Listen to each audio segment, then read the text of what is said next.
कवर्धा जिला में परीक्षा में चर्चा कार्यक्रम में सांसद संतोष पांडे रेन मौजूद। स्कूल के लड़का मना प्रधानमंत्री ने मिलीन कतको नकन गुरुमंद।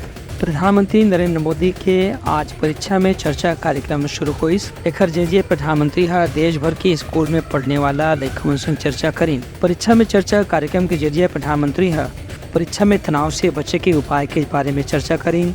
संगे संग शिक्षक मन के भूमिका के बारे में भी विस्तार से बातचीत करी। कवर्धा के जिला में स्वामी आत्मानंद अंग्रेजी माध्यम स्कूल में जिला स्तर पर आयोजित कार्यक्रम में अलग अलग स्कूल के लड़का मन इकट्ठा करे गई से, जहां उमन प्रधानमंत्री के परीक्षा में चर्चा कार्यक्रम ला सुनीन। मौका में राजनांदगांव क्षेत्र के सांसद संतोष पांडे विशेष रूप से मौजूद रही। संगे संग जिला पंचायत अध्यक्ष सुशीला भट्ट, कलेक्टर जन्मेजय महोबे, जिला पंचायत के CEO संदीप अग्रवाल समेत जिला शिक्षा अधिकारी और वरिष्ठ अधिकारी मन घलो कार्यक्रम सुने पर मौजूद रही। Bureau report Uttarakhand news.